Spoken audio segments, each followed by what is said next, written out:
Gareth van Onselen has got a very large fan club amongst the BizNews tribe. And the reason for this is that there is so much narrative, so much talk. But he doesn't talk. He points to facts, research, what the research shows. And that's what we can understand. The rational mind can actually get that. I think that's why I'm delighted to be talking to Gareth about a new tracker that he has brought out at a very appropriate time. We have by-elections in South Africa on an ongoing basis. They are almost like gauging the temperature of the political environment. And Gareth has worked out a new tracker which will show us the temperature of the by-elections. We'll be finding out more in a moment.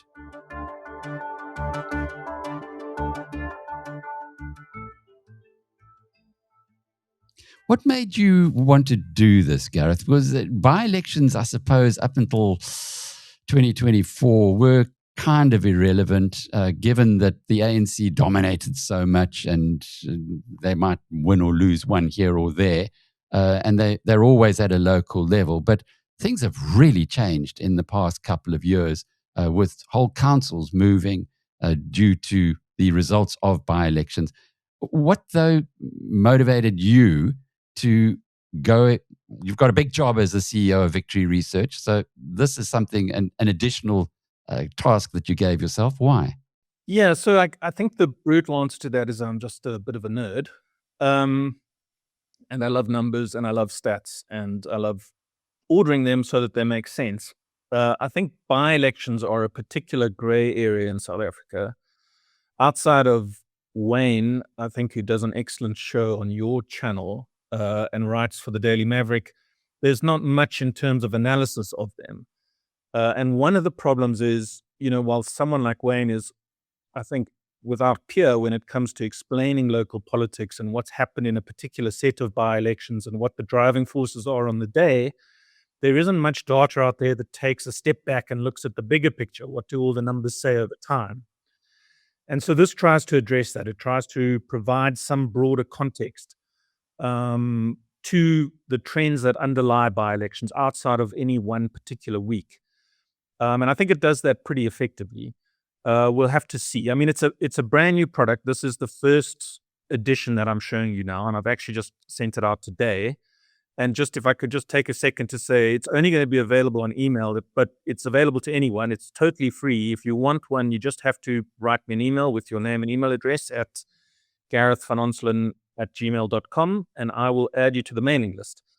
It's going to be a monthly track, so it'll incorporate all the by-elections each month, and you'll get an update of where things stand. So glad to hear that, Gareth. When I started looking at the by-elections after the 2011 local municipal elections, it was almost like, why was I doing this? And then, of course, as you say, Wayne Sussman became more and more into the public conscious, and he really does do an excellent job on that, and we are grateful to him. But this is going to add again to those who are going to the polls in their local municipalities, casting their votes, and they realize that people are watching what might be happening in Pofadder or Newcastle or Ditsobotla, although not Ditsobotla so much anymore, as we know what went on there. But take us through it. We've got it on the screen, and you've got some very interesting data to show us on the screen. Obviously,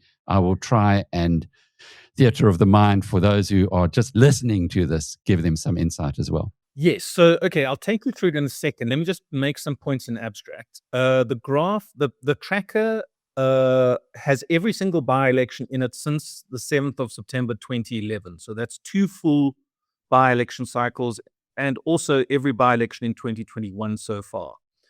So it's got a very good comparative framework. You can see where tracking lines have been over time and how they compare now to the past. It also tracks 5 parties: the ANC, DA, EFF, PA, Freedom Front Plus, IFP, and MK. But I think what I should just show you here, because people will get overwhelmed by the amount of data in there, is just the ANC tracks. And just before I do that, one final point. The ANC is really important when it comes to by-elections. Its by-election track is a very powerful predictor of its performance in local government elections. And it's the only party for which that is true. Other parties, you have to do comparative assessments. And it's true because the ANC competes in almost every single by-election, 98% of all by-elections. So as a result, it has a massive sample of results, and its performance in by-elections very closely mirrors its local government election performances. So let's have a look Gareth, at that. sorry, before Yes. we do that, just explain for those who are new to the whole concept of by-elections, how they happen and why they happen. So by-elections are determined.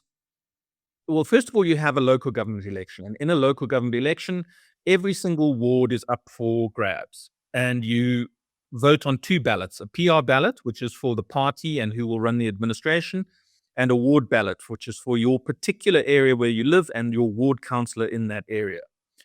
In between elections, there's a lot of attrition, however. Some of this is death, councillors die. Some of it is performance. Some of them are fired, although that's quite rare in South Africa. Or people retire or move on, and there becomes a vacancy in that ward. And in that case, a by-election is held. And it's governed by the ISC. It's managed the exact same way an election would be. There's a run-up and a campaign in your ward, and the parties put up posters, and a new set of ward candidates stand. And the result of that then determines your new ward councillor. So they're very helpful because they're kind of micro-elections. You have to be very careful about how much you can deduce from them because they're not random. There are particular causes that make them happen. But if you have enough of them, you can start to tell something very interesting about the landscape. And in particular, you say here from the ANC's perspective, because they compete in virtually all of them. Okay, let's have a look here. Okay, so the first one I want to show you, let me just get this correct here, is this graph. Just tell me when you can see that. Yeah, I can see it now. Okay, so this is the ANC's annual graph. And it doesn't all fit on the screen here, but essentially you can see the ANC's performance. There's only one indicator per year here. So in other words, all by-elections over the course of every year are averaged out to one particular line. And it goes all the way back to 2011. The line starts here and goes along. And what's interesting about this graph is you can see as we move into the 2021 cycle, which is here, the ANC is now at an all-time low. Its average in 2021, although there haven't been that many by-elections so far, is 26.93. It'll probably recover, push up a bit from that as the year unfolds, but it doesn't really matter. If you look at the whole section from that dark blue line in dark line in 2021 across to the right of the screen, you can see it is in serious decline. Gareth, And if you look just explain that 26.93, is that its percentage of the total vote? In other words, if you were to take all the by-elections, everybody who voted, at the moment it's sitting at, let's call it 27%. Almost. It's every by-election that the ANC is competed in. So this is not confused with other parties' votes and by-elections that didn't partake in. Basically, you take every by-election the ANC voted in for a year, and you work out its average for those by-elections for that year. And so this is its average for 2021 in all by-elections that it's taken part in is 26.93. Its average the year before was 38. Its average the year before was 31. And if you go back to 2021, you can see the difference between its performance in the 2021 election, which was 45% on the PR ballot, and where its by-election line was, which is 50%. There's definitely a correlation between those two things. And its downward track tells you almost certainly that the ANC is heading down towards 40, maybe even the 35s in the LGEs. And it's incredibly helpful and insightful graph. Now, the by-election track doesn't just do annual performances. It can break it down further. So you could use each month, for example, as a unit of analysis, and you'll get the same trend. But if we skip one graph down, this is skip two graphs down. You can see, nope, that's the same one. There we go. you can see its monthly support. So it's the same trend, but it's got a bit more nuance. And there are obviously slightly more ups and downs.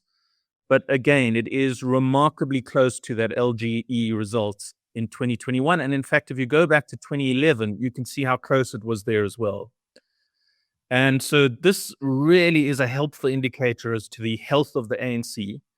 And if you want to take one thing away from it, it is that the party at the moment is at its lowest ebb in terms of all by-election results going back to the 11th of September or the 7th of September 2011.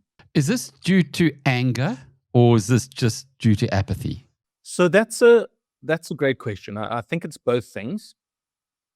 What you find, and you'll see elsewhere in the tracker, it tracks turnouts in all the by-elections, is that the average turnout level in by-elections is lower than local government elections.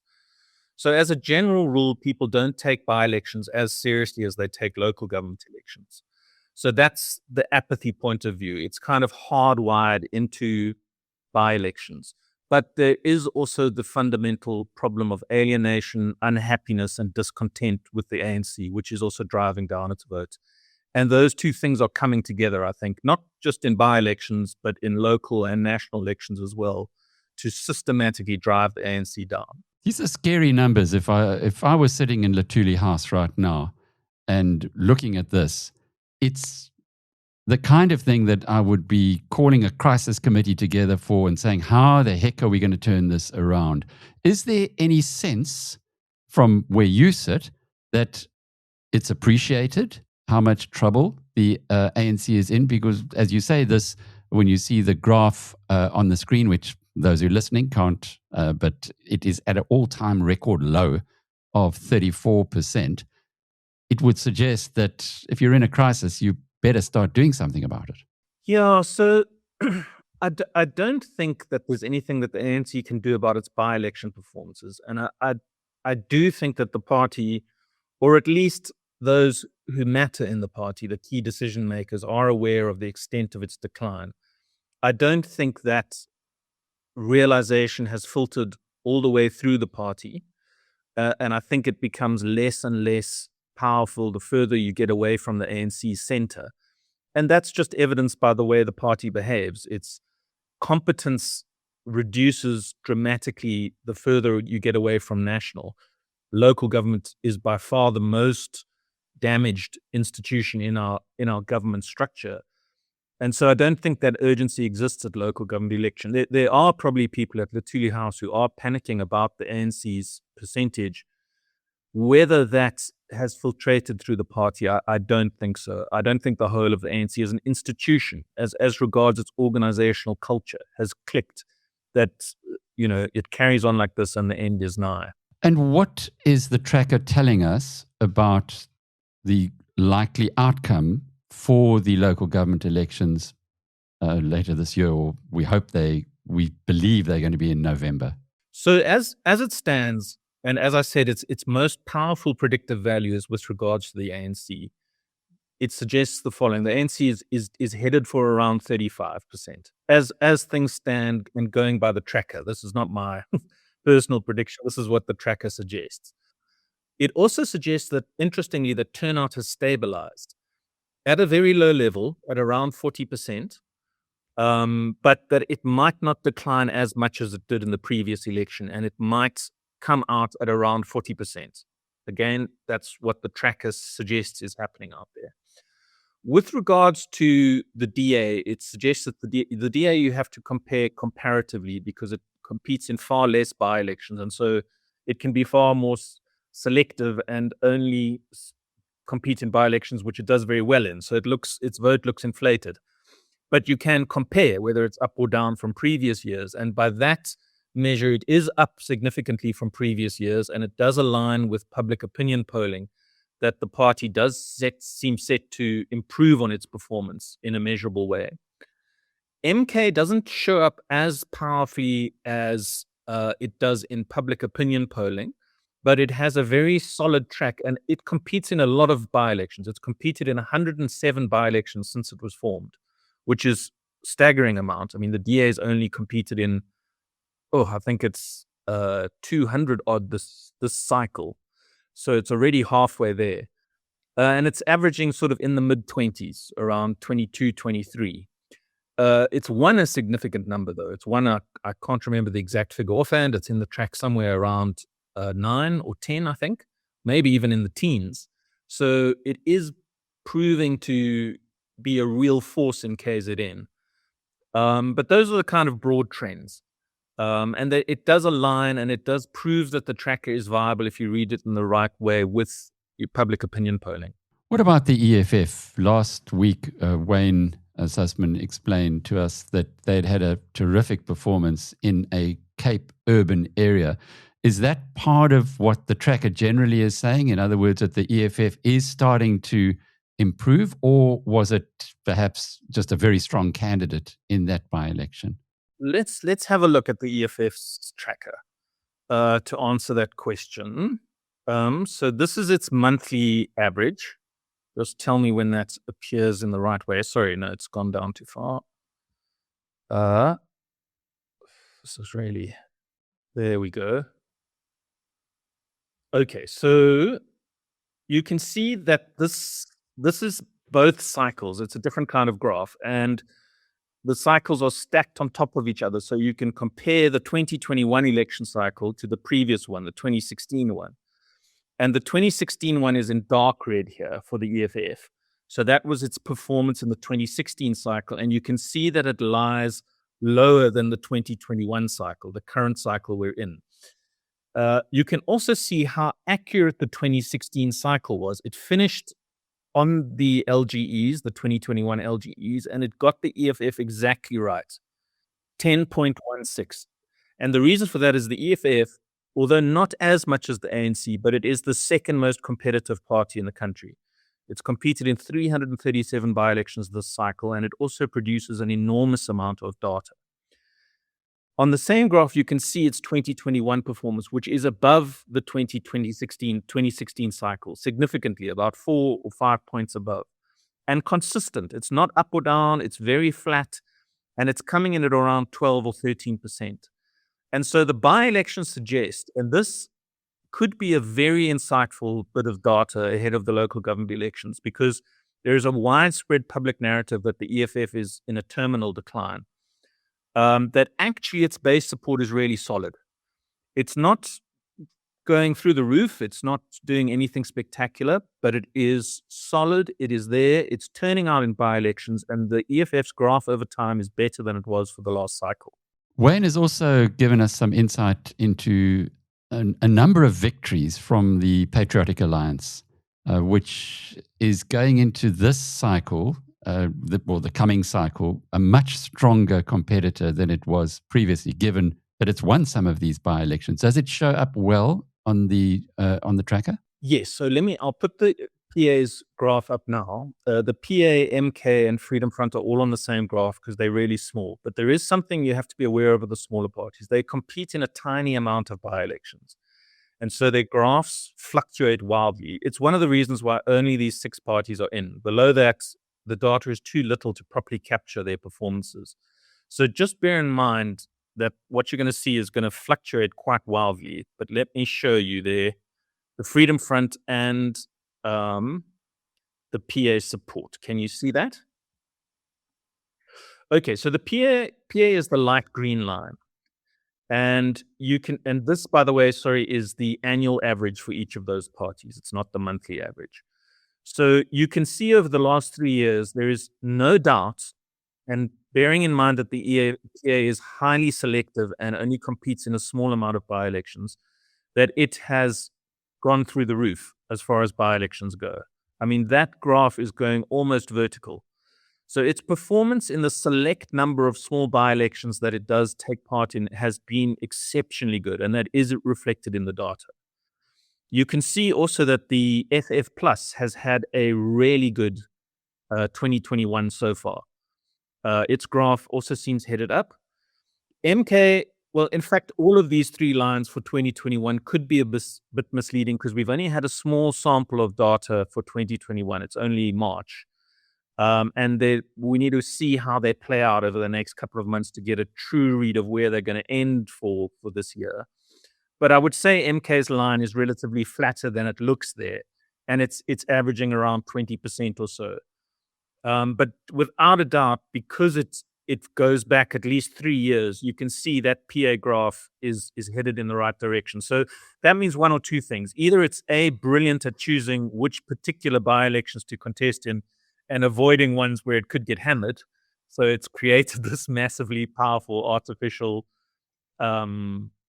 spike, or it is genuinely really powerfully on the rise, particularly in the Western Cape. I suspect it's a bit of both. I think it is on the up, not nearly as dramatic as this.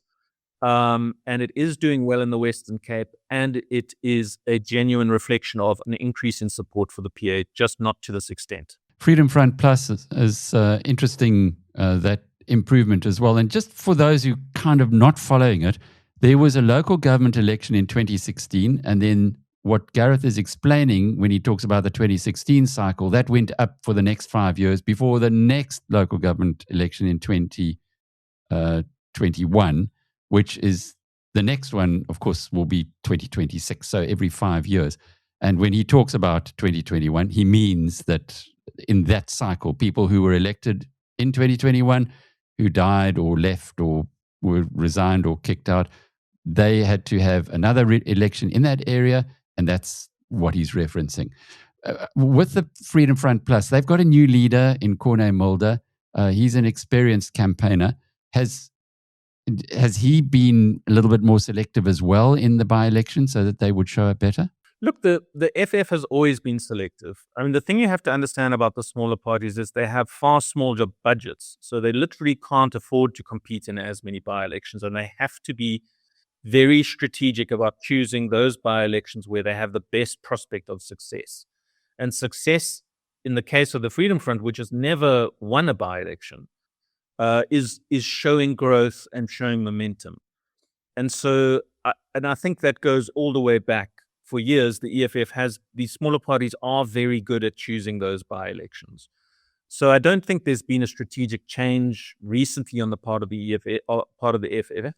It is a relative improvement. The same strategy is delivering more votes than it did in the past. We haven't spoken about the Democratic Alliance.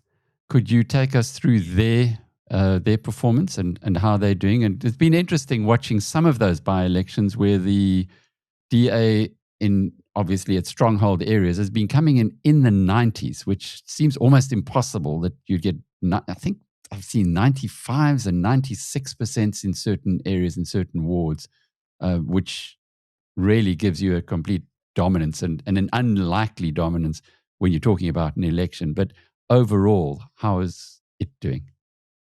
Okay, so this is the DA's annual graph. So again, every year is summed to one number based on all DA performances in by-elections in that year. And you can see that its average, which is around 3840, is obviously inflated from what its actual LGE performance is. And the reason is because it's not as selective as the Freedom Front or the PA, but it is far more selective than the ANC. So it's, to a far greater degree, is able to choose by-elections which will show growth where it has a chance of winning. So you have to look at its performance comparatively. So where does it stack up compared to previous years? And if we zoom out a little bit, you can see that its curve is starting to slope upwards. It went dramatically down during the first cycle, 2011 to 2016. It then declined more in the 2016 to 2021 cycle. And the 21 cycle we're in, you're starting to see an improvement now. If you look between the years 2022 and 2024, you can see a real steep curve in the DA's support, where it goes from 38 to 45 to 57 in 2024 as an average. And I think that is the product of a recovery from the disastrous 2019 election, more coherence, a better kind of leadership offer to the public that was more captivating and interesting. Its problem is that since then there has been a steady decline. It dropped in 2024 down to 37 in 2025. It is on the increase in 2026. It's up to 47.3. Again, it's early days in 2026. We need to see how much further that graph goes. But it is encouraging for the DA, and it definitely seems to have bucked a trend from, the early 2011, 2016 cycle. And the final party that I'd like you to talk about, and you have had your sword crossing with Herman Mashaba, have they not shown Action SA? Is it not coming up on the data? No, Action South Africa has only stood in a handful of by-elections, and that's, you need the parties that are included here have stood in a minimum of 100. If you've stood in 5 or 6 by-elections, it's just completely anecdotal. There's no long-term sustainable data that you can take from that. And for those kind of things, I would defer to Wayne's analysis, who would be able to tell you with a great deal of detail what's driving those particular by-elections. So bring it all together, Gareth. I know you have a rational mind. You're highly analytical. You're not going to give us hyperbole. You're going to give us something that we can actually live with. What is the tracker telling us right now about what we can anticipate if the election were held tomorrow? Okay, so I'd say there are 5 key things that you can take away. The first one is the tracker suggests that turnout is stabling, but at a low level. And I think that is very important for the local government elections. The second one is that it demonstrates the ANC is in a long-term systematic decline. And given its correlations between its local government election support and its by-election support, the tracker suggests that it's headed for around 35%. It's early days in 2026. It could improve, but as things stand, as we talk today, that's what the tracker suggests. With regards to the EFF, it suggests that the party's baseline support is actually holding up quite well. The party is not growing, it's not shooting the lights out, but its baseline support in by-elections is turning up at a significant level. There's been no significant decline in its by-election support, and it might well be the case that although the EFF will go backwards probably in these elections, based on what our opinion polling is saying, it's not going to fall off the end of the earth. And it does have a good solid base, which is still there. It's the fourth point that the by-election suggests is that the DA is improving, not at a dramatic rate, but at a significant rate from where it was in the 2 previous cycles. That again correlates with public opinion findings and suggests that the DA is set for some improvement in the local government elections. And the final point is a bit of a mishmash of small parties who all seem to be doing quite well, the PA and the Freedom Front in local government elections. We have to bear in mind those are highly selective, and so what they're actually telling us is they're doing well in their strongholds. But that counts for something, and that is important. MK2 has a limited amount of data, but is growing rapidly, and it has a good, solid baseline support. You must also remember that the by-election tracker for MK is at a national level, whereas the vast majority of its by-elections are in KZN. And perhaps this is something to do down the line, is to filter out all the other provinces and just look at MK's KZN performance, which I suspect will be significantly higher. And so, as our public opinion has shown, there is a significant amount of support for MK. And as 2026 unfolds, we need to see where all of these parties are going to be headed, which is why you need to sign up for the tracker, which will tell you each month where all the support's going. IFP we haven't mentioned. No, we haven't. We can have a quick look at them. They are next on the chart. I think, no, Freedom Front, IFP, yeah. So this is the IFP's annual track. In other words, one figure per year. And you can see it's really solid. If you look at that trend line in the middle, it's pretty much straight at around 25%. Again, the IFP's tracker really should be filtered for KZN only, and perhaps this is something I'll do down the line, because like MK, the majority of the by-elections it contests in are just in KZN. But as with all other parties, the trends are what matter. And you can see it's really consistent. 2026 looks like it's going to be a good year for the IFP. It's on the climb. Again, early days, we need to see how that plays out. But it certainly suggests its support is where it was in 2024 and solid on all baseline indicators. Fascinating insights from real data. Gareth van Onselen, who's the Chief Executive of Victory Research. And you can get this tracker, as you mentioned. Just drop him an email, garethvanonselen@gmail.com. I'm Alec Hogg from biznews.com.